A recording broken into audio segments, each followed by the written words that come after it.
Hello, ഞാനൊരു chicken biryani ഉണ്ടാക്കാൻ പോവുകയാണ്. അതിന് വേണ്ടിയിട്ട് 1/2 കിലോ ചിക്കൻ വാങ്ങി നന്നായി വൃത്തിയായി കഴുകിയതിന് ശേഷം ഉപ്പ്, മഞ്ഞൾപ്പൊടി, മുളക് പൊടി, മല്ലിപ്പൊടി, തൈര്,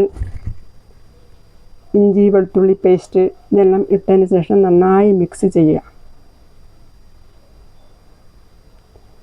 നന്നായി മിക്സ് ചെയ്തതിന് ശേഷം നമുക്ക് അരമണിക്കൂർ അല്ലെങ്കിൽ 1 മണിക്കൂർ റെസ്റ്റ് ചെയ്യാൻ വെക്കുന്നത് നല്ലതാണ്. സമയമില്ലെങ്കിൽ അരമണിക്കൂർ വെച്ചാലും മതി. ഇതിലേക്ക് വേണ്ടുന്ന മസാലകൾ ആണിത്: മല്ലി, പെരുംജീരകം, ജീരകം, കരയാമ്പു, കറുവയില, പട്ട, കുരുമുളക്, ജാതിപത്രി, ഏലക്കായ, വലിയ ഏലക്കായ. ഇത് ഒരു നേരത്തെ ബിരിയാണിക്ക് വേണ്ടി മാത്രമുള്ള മസാലയാണ്. ഇത് ബിരിയാണിക്ക് വേണ്ടുന്ന ഉള്ളി നേർമയായിട്ട് അരിഞ്ഞ് വെക്കണം. ഞാൻ 1/2 കിലോ അരിയാണ് എടുത്തത്. അത് അരമണിക്കൂർ വെള്ളത്തിൽ കുതിർക്കാൻ വെച്ചിട്ടുണ്ടായിരുന്നു. അത് ഊറ്റി ഇടണം. അരമണിക്കൂർ കഴിഞ്ഞ ശേഷം വെള്ളം വാലാൻ വെക്കണം. നന്നായി വെള്ളം പോകണം അതിൻ്റെ അകത്തുനിന്ന്. അതിന് ശേഷം ഇത് ഞാൻ കാണിച്ച മസാല പൊടിച്ചതാണ് മിക്സിയിൽ. ചീനച്ചട്ടി അടുപ്പത്ത് വെച്ച് അതിൻ്റെ അകത്ത് ഓയിൽ ഒഴിച്ചു. നമ്മൾ നേർമയായി അരിഞ്ഞ് വെച്ച സവാള വറുത്തെടുക്കണം. സവാള വറുക്കുമ്പോൾ നമുക്ക് കുറച്ച് പഞ്ചസാര ഇട്ട് കഴിഞ്ഞാൽ, 1/2 സ്പൂൺ പഞ്ചസാര ഇട്ട് കഴിഞ്ഞാലല്ലേ ഉള്ളിക്ക് നല്ല ഒരു ബ്രൗൺ കളർ കിട്ടും. ഓയിൽ ഒഴിക്കുമ്പോൾ ഞാൻ ഗീ ഇടാൻ മറന്നുപോയി. അതാണ് ഞാൻ ഇപ്പം ഗീ ഇട്ടത്. നന്നായി വഴന്ന് വരുന്നുണ്ട്. ഇത് നമുക്ക് ഒരു പാത്രത്തിലേക്ക് മാറ്റി വെക്കാം.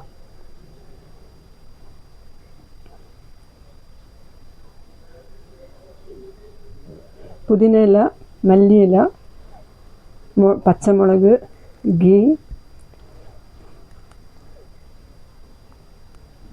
ടൊമാറ്റോ ചെറുതായി അരിഞ്ഞത്,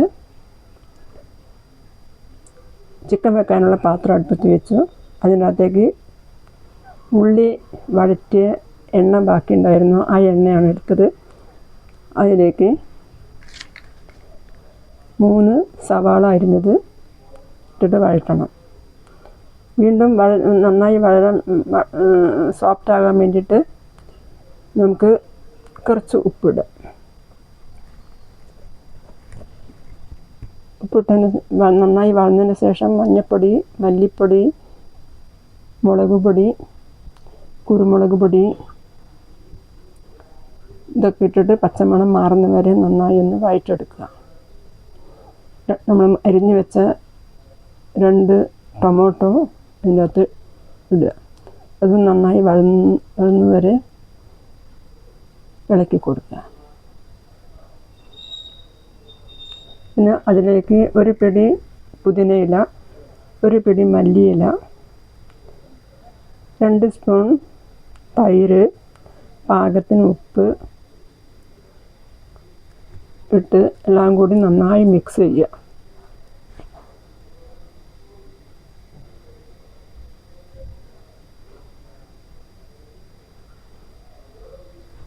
അതിന് ശേഷം 2 പച്ചമുളക്, പിന്നെ നമ്മൾ പൊടിച്ച് വെച്ച ബിരിയാണി മസാലയില്ലേ, അതിൻ്റെ അകത്ത് 1 സ്പൂൺ മസാല ഇതിൻ്റെ കൂടെ ഇട്ടിട്ട് നന്നായി ഇളക്കി ടൊമാറ്റോയും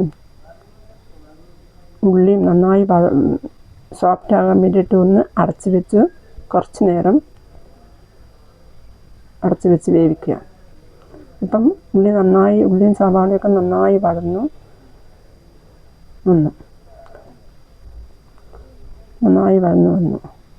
ഇതിലേക്ക് നമ്മൾ റെസ്റ്റ് ചെയ്യാൻ വെച്ച ചിക്കൻ ഇട്ട് കൊടുക്കാം.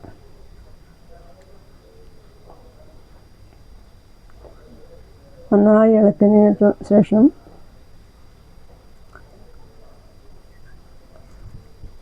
ഒന്ന് അടച്ച് വെക്കുക. കുറച്ച് കഴിഞ്ഞതിന് ശേഷം അതിൻ്റെ അകത്തുനിന്ന് ചിക്കനിൽ നിന്ന് വന്ന വെള്ളം കണ്ടോ, അതിൻ്റെ അകത്തുനിന്ന് വേണം ആ ചിക്കൻ വേവാൻ. അതിന് വേണ്ടിയിട്ട് സ്ലോ ഫ്ലെയിം വെച്ചിട്ട് അവിടുന്ന് അടച്ച് വെച്ച് വേവട്ടെ. ഇതിൻ്റെ ഉള്ളിൽ നമുക്ക് ബിരിയാണിക്ക് വേണ്ടുന്ന അരി വേവാൻ വേണ്ട ചെമ്പടുപ്പത്ത് വെച്ചു. അതിൻ്റെ അകത്തേക്ക് ഉള്ളി വറുത്ത ഓയിലും കുറച്ച് ഗീയും ഇട്ട് അതിൻ്റെ കൂടെ 4 ഏലക്കായ, 4 കരയാമ്പ്, പട്ട, ഒരു കഷ്ണം കറിവേപ്പില ഇട്ടു. ഏലക്കായും കരയാമ്പും ഇടുന്നത് ഇതിൽ കാണിക്കാൻ പറ്റിയിട്ടില്ല. ഇത് രണ്ടും വഴന്നതിന് ശേഷം നമുക്ക് വാലാൻ വെച്ച അരി ഇതിൻ്റെ അകത്തിട്ട് നന്നായി ഇളക്കി നന്നായി ഒന്ന് വറുത്തെടുക്കുക. കൂടുതൽ വറുക്കാൻ പാടില്ല. അരി ട്രാൻസ്പെറൻ്റ് ആവുന്ന വരെയുള്ള ഇത്ര വറുത്താൽ മതി. പിന്നെ ഞാൻ ഒരു ഗ്ലാസ് ഈ കാണിച്ച ഗ്ലാസ്സില്ലേ, ആ ഗ്ലാസ്സിന് 2 ഗ്ലാസ് അരിയാണ് എടുത്തത്. ഒരു ഗ്ലാസ്സിന് 1.5 ഗ്ലാസ് വെള്ളം വീതം 3 ഗ്ലാസ് അരി വെള്ളം തിളപ്പിച്ച് ഇതിൻ്റെ അകത്തേക്ക് ഒഴിക്കണം. നന്നായി ഇളക്കി അതിന് പാകത്തിന് ഉപ്പ് ഇടുക.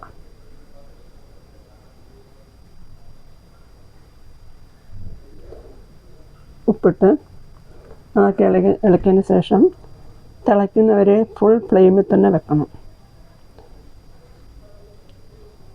തിളച്ചതിന് ശേഷം സ്ലോയിൽ വെക്കുക. ഇപ്പം നമ്മളെ ചിക്കൻ നന്നായി പകുതി വെന്ത് വരുന്നുണ്ട്. അരി പകുതി വേവായാൽ ഒരു തവേൻ്റെ മുകളിൽ വേണം അരിൻ്റെ ചെമ്പ് വെക്കാൻ, അല്ലെങ്കിൽ അടിയിൽ പിടിച്ചു പോകും. ഇപ്പം ചോറ് പാകമായി, നല്ല പാകമായി. ഇനി ചിക്കനും അതുപോലെ തന്നെ അതിൻ്റെ വെള്ളമെല്ലാം വറ്റിക്കഴിഞ്ഞു. ഇനി നമുക്ക് ദം ചെയ്യാൻ പോകുക. അതിൻ്റെ അത് വറുത്ത ഉള്ളി മേലെ സ്പ്രെഡ് ചെയ്യാം. ഉള്ളി നന്നായി ഇട്ടതിൻ്റെ ശേഷം പിന്നെ നമുക്ക് പുതിനയിലയും മല്ലിയിലയും ഇതുപോലെ തന്നെ ഒന്ന് വിതറിയിടുക. ഇതുപോലെ ഞാൻ ഉണ്ടാക്കിയ ചോറില്ലേ, അതിൻ്റെ നേരെ പകുതി എടുത്തിട്ട് ഇതിൻ്റെ മേലെ ഇട്ട് കൊടുക്കുക. അതിൻ്റെ അകത്ത് നമ്മൾ പൊടിച്ച ബിരിയാണി മസാല ഒന്ന് സ്പ്രെഡ് ചെയ്യാം. അതിനുശേഷം ഞാൻ പാലിൻ്റെ അകത്ത് കുറച്ച് മഞ്ഞൾപ്പൊടി കലക്കി വെച്ചിരുന്നു, മഞ്ഞ കളറ് കിട്ടാൻ വേണ്ടിയിട്ട്. അതാണ് ഞാൻ സ്പ്രെഡ് ചെയ്യുന്നത്. കളറിനെക്കാട്ടും നല്ലത് ഞാൻ എപ്പോഴും മഞ്ഞൾപ്പൊടി പാലിൻ്റെ അകത്ത് കലക്കി ഒഴിക്കുകയും ചെയ്യാറ്.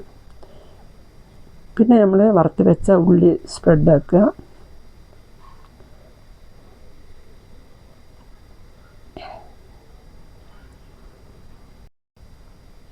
പിന്നെ മല്ലി ഇല, പുതിന ഇല, ഇതൊക്കെ സ്പ്രെഡാക്കി വിതറിയിട്ടതിന് ശേഷം ബാക്കി വന്ന പകുതി ചോറ് ഇതിന് മേലെ ഇട്ട് കൊടുക്കുക. അതിനുശേഷം ആദ്യം ചെയ്ത പോലെ തന്നെ നമ്മൾ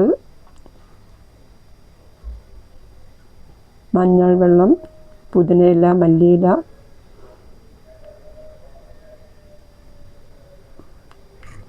ഉള്ളി വറുത്തത്, കുറച്ച് ഗീ ഇട്ട് കൊടുക്കുക. ഗീ ഒന്ന് ചൂടാക്കിയിട്ട് വേണ്ടിയിരുന്നു ഇട്ട് കൊടുത്താൽ എനിക്ക് കഴിഞ്ഞില്ല. അത് ഇപ്പോഴേക്ക്